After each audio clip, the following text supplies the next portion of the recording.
हमने अपने भतीजे अजय कुमार को जी आखिरी बार हटली थाने में उसकी ज्वाइनिंग कराई थी जी 13 जून 2022 को, और और उसके बाद उसका कोई अता पता नहीं।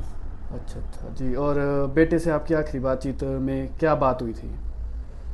आखिरी बात उसी की फ़ोन पे हुई थी कि जी मैं ड्यूटी पर हूँ। जी।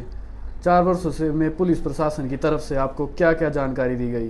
पुलिस प्रशासन की तरफ से हमें जानकारी ऐसी मिली कि वो पूछते थे कि घर पे आया कि नहीं आया। इसके अलावा उनकी तरफ से कोई जानकारी नहीं मिली। क्या आपको लगता है कि जांच में कहीं कोई कमी रह गई है?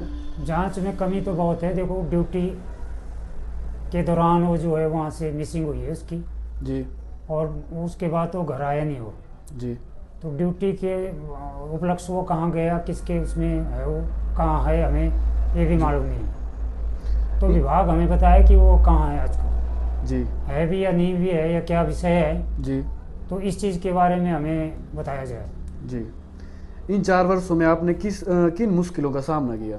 इन 4 वर्षों में हमने जो मंडी एसपी सालनी थे पहले, जी उनके दरबार में हम कई बार मिलने गए, जी कुछ रेजिस्ट्रेशन लेके गए।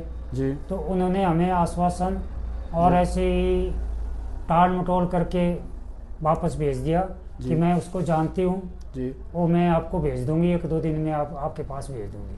जी तो यही हमें मौखिक बताते थे, लेकिन बाद में जब हम फ़ोन करते थे तो उसमें हमें कोई ऐसा कोई रिस्पॉन्स नहीं मिलता था। जी। क्या किसी व्यक्ति या किसी घटना पर आपको संदेह है?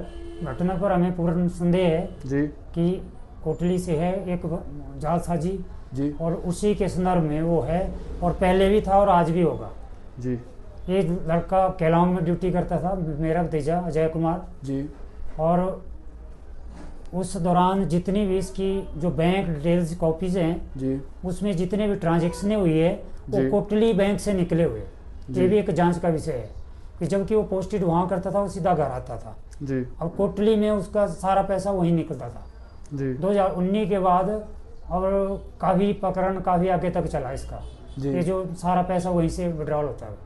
जी और बीच में हमारे भतीजे ने 10 लाख जो है पर्सनल लोन लिया। जी। वो पैसा भी जो जालसाजी बंदा है, जी। जिसको हम टारगेट कर रहे हैं जी और करते आए हैं, और पुलिस विभाग ने भी उससे पहले एक बार मिसिंग के दौरान उसी से बरामद किया है। तो हम चाहते हैं कि ये बंदा हमारा जो भतीजा है उसी के जालसाज का शिकार है आज के डेट में अगर होगा तो।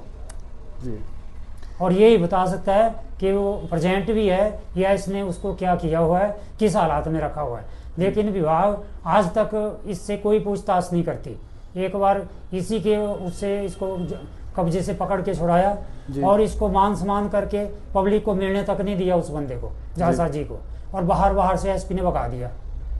और ऐसे ही हमसे मिलने में नहीं दिया कौन था क्या था, और उसमें कोई और भी तंत्र और भी साथ में थे, लेकिन हमें नहीं बताया गया क्या क्या था उसमें, कमरे में क्या क्या एविडेंस मिले जहां इनको बरामद किया गया, और उसमें जालसाजी के एफिडेविट मिले जो कि हमारे पास एज सबूत हैं। और उस जो एफिडेविटों में जो है एक ऐसी लड़की के किरदार की शादी भतीजे से कराई गई थी, और जब हमने जांच की लखनपुर जाके पता किया तो उस नाम की कोई लड़की वहाँ नहीं थी जी ना कोई वहाँ का कोई अता पता था। तो ये कोई जालसाजी का ट्रैक उसके साथ बुना गया है। अब आगे कहाँ तक गया है ये तो फिर जांच का विषय है। जी। अगर अजय कुमार कहाँ यह रिपोर्ट देख रहे हैं तो आप उनसे क्या कहना चाहेंगे? हम उनसे यही कहना चाहते हैं कि तेरे साथ जो भी हुआ है, जो भी चला हुआ है, वो थोड़ा आगे आके बताओ हमें, या क्या चला हुआ है, किसके उसमें है, किस दबाव में है। अगर है तो हमें बताया जाए, हम आपकी पूरी मदद करेंगे, परिवार आपके साथ खड़ा है।